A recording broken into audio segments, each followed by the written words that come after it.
Salut tout le monde et bienvenue dans cette nouvelle vidéo preview boxe anglaise sur Fight Minds. On va vous parler principalement évidemment du retour de Boots. Si vous le connaissez pas, vous allez apprendre à le connaître, et si vous le connaissez, vous êtes certainement aussi excité que nous à l'idée de son retour dans le ring.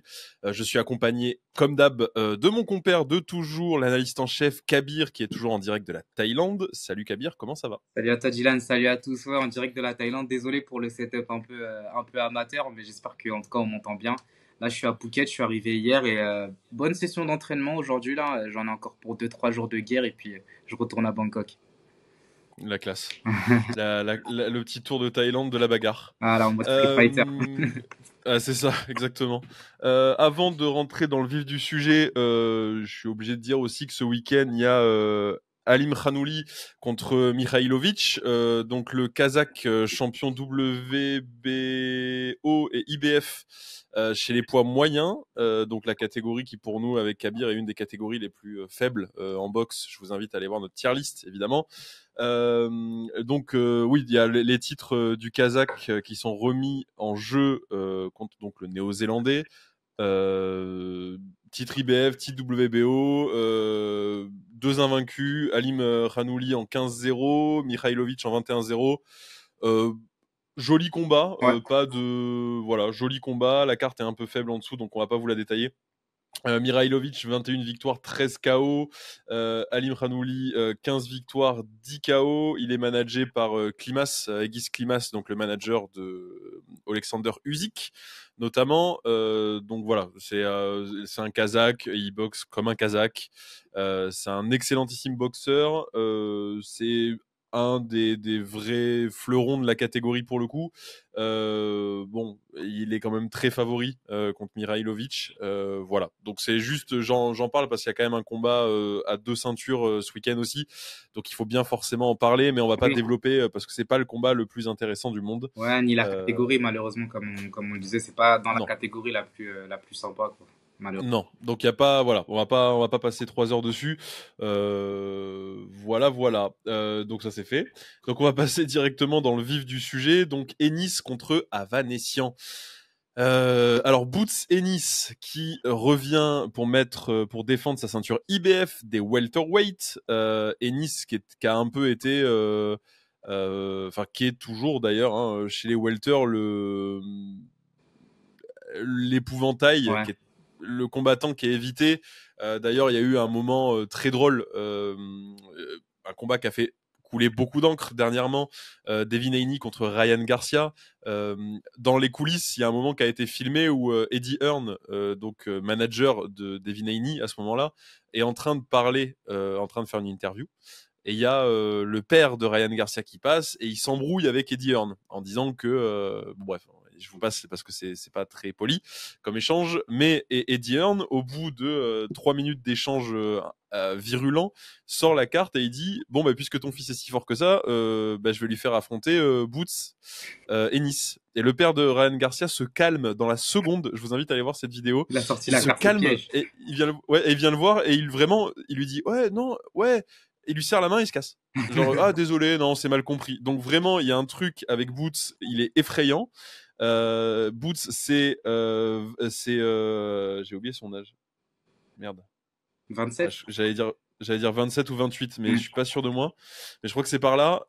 31 combats, 31 victoires, 28 KO. Voilà. Ah, Il ah. a été en fait, quand Crawford, notamment Crawford, Spence, etc., ont commencé à parler de monter et de pas rester chez les welter et commencer à monter. Il y a plein de gens qui disaient oui, bah, ils ont peur de Boots. Alors, encore une fois, je pense pas parce que, enfin, surtout Crawford et Spence qui sont quand même deux spécimens, et Crawford tout particulièrement, qui est vraiment un talent pound for pound hors du commun. Mais c'est vrai que Boots, il fait peur à tout le monde.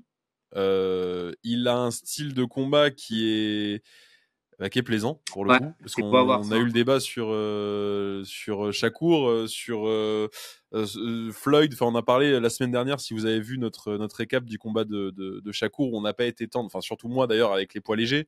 Euh, Là, c'est pas du tout pareil. Là, c'est un combattant qui est agréable à regarder pour tout le monde.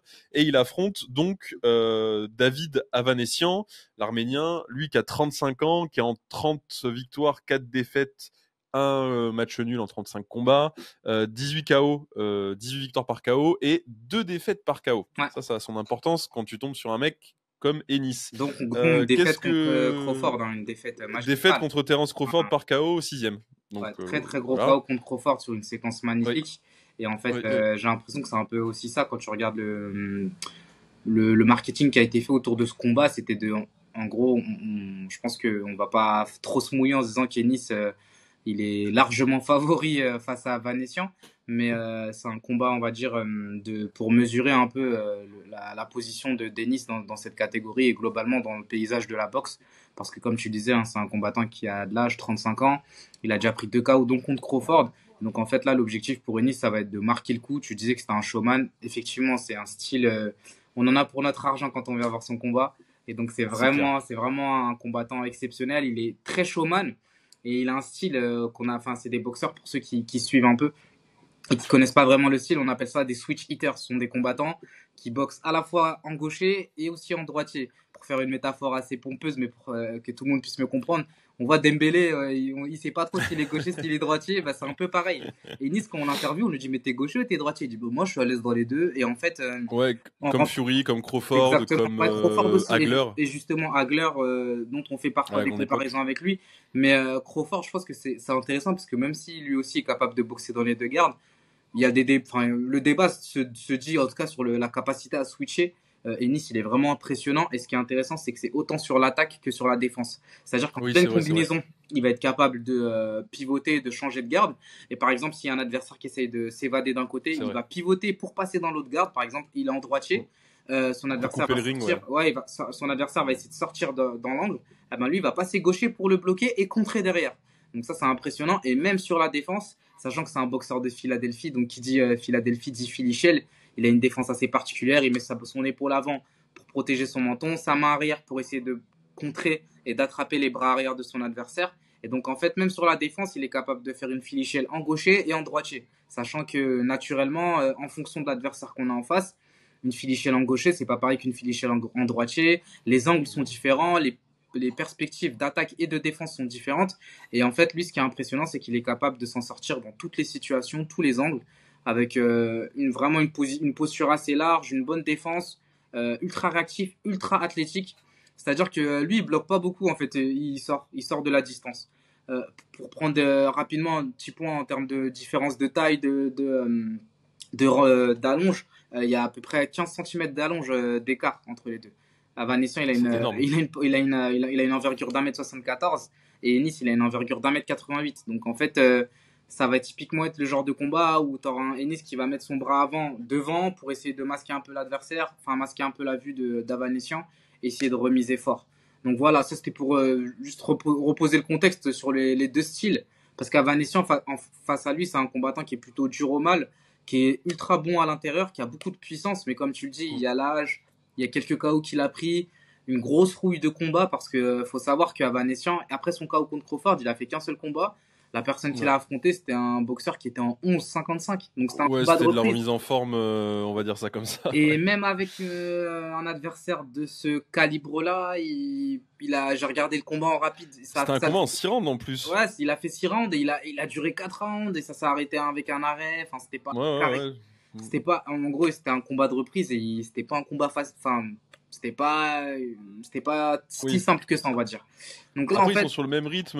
Ennis, il combat aussi une fois par an à peu près. Ouais, mais il combat des adversaires beaucoup plus solides et beaucoup plus sérieux. Ah oui, on est d'accord que ça n'a rien à voir. Ça n'a rien à voir. Et donc, c'est ça, en fait, de son côté. En fait, à mon sens, ce combat-là, l'enjeu, ça va être pour Ennis de montrer que Crawford, il a mis KO à Vanessian avec la manière. Il faut qu'il fasse encore mieux pour pouvoir montrer qu'il est vraiment capable d'être le meilleur et de pourquoi pas, je sais pas s'il va monter, mais en tout cas, pourquoi pas en tout cas bien asseoir sa domination dans cette catégorie des welter.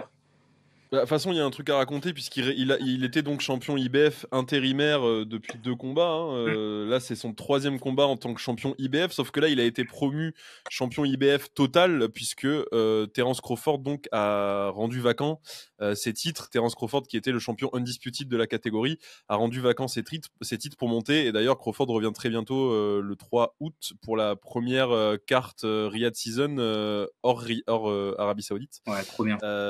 Donc on attend de voir avec impatience, surtout contre Madrimov. En plus, très beau combat, très Ouais, belle carte. Attention, la carte est folle. On vous fera une preview vraiment extensive, je pense, de celui-là.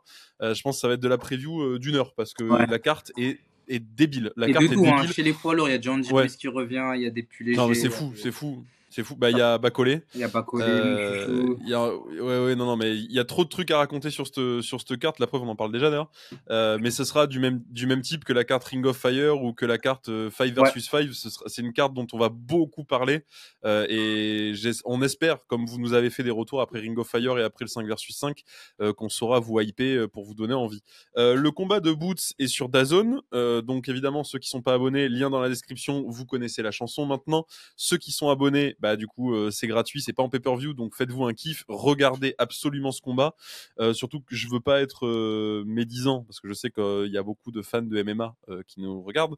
Le main event de cette soirée-là, enfin regardez Boots, vraiment. Enfin c'est un peu plus bon, la soirée est un peu plus folle que l'UFC Fight Night qui arrive. Au moins le main event, parce ouais, qu'après c'est ça. effectivement la carte est un peu faible. Le co-main est pas dingue non plus. Bon, la soirée est un peu faible, j'avoue, mais le main event qui devrait être aux alentours de 5 heures, entre 5 et 6 heures du matin, donc connectez-vous à 5 heures quoi sur DAZN. C'est un sacré main event parce qu'Avanessian effectivement c'est quand même un combattant qui est dur même s'il est sur la fin et qu'effectivement comme l'expliquait Kabir il revient d'un gros KO et qu'en plus je pense que le style de Ennis est une kryptonite absolue pour lui. Exactement. Enfin sur le papier c'est un combat cauchemar hein, Ouais. pour Avanessian, donc bravo à lui de l'avoir accepté déjà. Et puis effectivement il passe d'un combat en 6 rounds contre un gars en 11,55 contre Le boss ce de qui se fin, fait en de mieux vrai, dans la hein. Ouais, catégorie. c'est ça, c'est le haut du panier des poids welter. Et le truc, c'est que. Ouais, et puis c'est un talent pound for pound aussi, je pense. Ennis, Oui, là, oui, pour l'instant, oui, il a pas assez, totalement. il a pas été assez champion dans 10 catégories différentes et il est pas undisputed et machin, donc on peut pas le mettre dans le top 10 parce que dans le top 10, enfin, vu la tronche du top 10, c'est difficile de lui trouver une place. Ouais, Mais il fait partie de ces talents-là. Enfin, s'il continue sur sa lancée, il faut juste qu'il combatte un peu plus souvent. On en revient toujours au même point, ouais, c'est vous ça. savez, hein, c'est qu'il a un combat en un an là. Son dernier combat, c'était juillet 2023, donc c'est vraiment un an pile. Mm. C'est pour ça qu'on est content aussi de le voir revenir, parce qu'en fait, ça fait partie de ces combattants. Mais comme Crawford, comme Spence, comme ces mecs-là, donc c'est les welters, eux, pour le coup, si c'était tous affrontés, là, pour moi, on aurait vraiment pu parler des Ouais. K3, Et vraiment. justement, Et je... c'est un super intéressant parce que ce que tu dis, parce que j'ai revu justement notre vidéo sur les KT, notre tier list KT, je voulais juste Ouais, me remettre en tête ce qu'on s'était dit sur la KT des Walter. En fait, ce qu'on s'était dit, c'était que le top 5 il est monstrueux quand on ouais, parle du top 5 classement ring et qu'après ça s'effondre et qu'en fait c'est tellement dommage que les 5 ne s'affrontent pas. Parce que déjà, bah ouais, quand on a eu Crawford contre Spence, c'était un c'était fou, combat de folie. Donc je me dis, mais c'était fou. t'imagines si se boxaient tous les uns les autres dans cette catégorie-là, ça aurait été Mec, j'ai vraiment passé dingue. une semaine le combat Crawford. D'ailleurs, on vous invite à aller voir le flashback de Boxing Academy qui a fait un flashback sur Crawford Spence qui est sorti hier, je crois, Ah, je savais pas hier du ou tout. avant-hier. Ouais, bah, il est sorti là, extraordinaire hein, le flashback sur Boxing Academy. C'est Ouais, super, vraiment super taf, quoi. extraordinaire. Si vous connaissez pas et que vous avez envie de vous intéresser un peu plus, et ils font des flashbacks MMA aussi Ouais, d'ailleurs. ouais, c'est Mais ouf, hein. si vous avez envie de vous intéresser à la boxe un peu différemment et tout, allez-y, foncez, Allez, c'est incroyable, et ça parle à tout vraiment. le monde, hein. Pour te dire, ça, c'est des Ouais, vidéos que oui, je oui, oui, regarde t'as pas besoin avec de t'y même connaître. des amis qui connaissent rien à la boxe. Pareil, Justement, on c'est se met trop cette bien. vidéo-là. Enfin, il y a le storytelling autour des combats, ils kiffent. Ah, ça rappelle les grandes histoires de Canal et tout. Enfin, c'est vraiment cool ce qu'ils font. Et donc, ils ont fait ce récap. Donc, vous comprendrez peut-être un peu mieux Crawford, Spence et tout. Enfin, moi, vraiment, toute la semaine de la Fight Night de Crawford Spence, j'étais le matin, je me levais, j'étais excité comme la semaine de Noël quand t'es drôle, quoi. Tu vois, j'étais vraiment. Il y avait un truc de fou qui était en train de se passer, mais comme pour Ring of Fire, en fait, pour moi, c'est ce type de combat. Ouais, C'est-à-dire, c'est des combats historiques qui te renvoient aussi à un truc très poétique, très romantique de la boxe, parce que Ring of Fire, ça nous renvoyait à la grande époque des poids lourds ouais. que moi je voyais quand j'étais gamin, voire à l'époque avant, à l'époque Ali, Frazier et tout. Enfin, ça renvoyait à ça. Et là, Spence Crawford, ça nous renvoyait pareil à l'époque des K3. Ça nous renvoyait vraiment. Pour moi, il y avait vraiment. Là, on pouvait parler des deux rois parce que c'était vraiment. Ils étaient trop Ah ouais, forts. c'était deux C'était le aliens. top pound for pound. Là, c'était magnifique. Ils s'affrontaient enfin après 1 milliard de péripéties. Enfin, les accidents de bagnole et tout. Enfin, c'est une histoire de dingue ce combat. Donc, c'était. Enfin, c'est une catégorie qui est extraordinaire. Les welter, les super welter, tout ça là. Il y a des talents de fous furieux, il y a des monstres, mais comme il y a toujours eu, hein. Sauf qu'effectivement, ils s'affrontaient moins ces derniers temps, et on espérait que le combat Spence contre Crawford débloque quelque chose. Qu'on se dit bon bah voilà, maintenant les gens sont prêts à risquer leur zéro et sont prêts à aller au charbon, tant pis. Et Ennis, il court après un combat contre Crawford ou contre Spence depuis un moment, et ça parlait beaucoup de Ennis Spence en super welter justement. Ouais, Donc à voir après ce combat-là, qu'est-ce qui va être annoncé, c'est parce ça. qu'on rappelle que Ennis, il est quand même signé chez Matchroom, donc chez Eddie Hearn. Eddie Hearn, c'est loin d'être une trompette en ce qui concerne la promotion des combattants. Eddie Hearn, il sait ce qu'il fait, on en pense qu'on veut de la personne. Par contre, c'est un professionnel extrêmement compétent, il sait vraiment, vraiment, vraiment promouvoir ses combattants.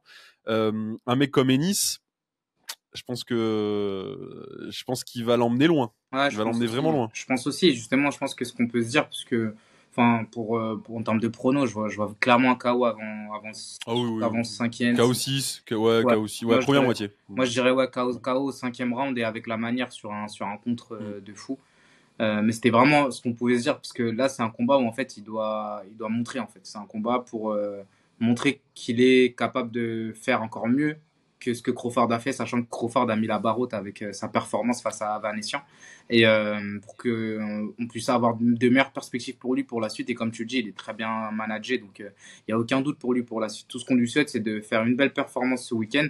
Et en plus de ça, de pouvoir avoir de belles perspectives, pourquoi pas dans la catégorie dessus, parce que c'est là où ils sont les monstres finalement. Parce que chez Oui, Walter, oui, oui. Spence et Crawford, bah, s'ils sont plus Bah, les là, monstres sont montés, donc c'est trop ouais, c'est tard ça, maintenant, c'est quoi. ce que j'allais te dire. Donc s'ils sont plus là, ils pourraient tenter d'être, enfin tenter, c'est largement faisable. Il y a la place pour être undisputed et pourquoi pas monter, mais je pense que c'est une perte de temps parce que même s'il est encore jeune, Oui, ça sert à rien. bah en fait surtout que les autres ils prennent de l'âge aussi, enfin que c'est compliqué quoi. Il faut qu'il monte en fait, parce que ce que tu Oui, disais et puis les c'était money fights sont pas en welter, enfin, il a pas exactement. de raison de rester en welter, de toute Ce que façon. tu disais, c'était que malheureusement, même s'il est exceptionnel, il a pas encore le. On peut pas le mettre dans le débat du pound for pound, et pour ça, il faut qu'il arrache la tête du De top 6 Spence, de Crawford. Spence de Crawford, et là, on pourra le Ah, moi, mettre je dans. signe, hein. Ennis contre Crawford, je signe, hein. Je signe plus que Canelo contre Crawford, d'ailleurs, hein. Là, je signe Plus vraiment, hein. Ennis Spence déjà que Ennis Ouais, Crawford, oui, mais ouais, mais Ennis après Crawford Crawford il à vieillit, la pareil, fin. j'aimerais bien le voir moi quand même contre Crawford. Enfin bref, Ouais, ouais, bien sûr. ça va être un sacré combat, c'est sur DAZN, le lien dans la description comme d'hab, on vous invite.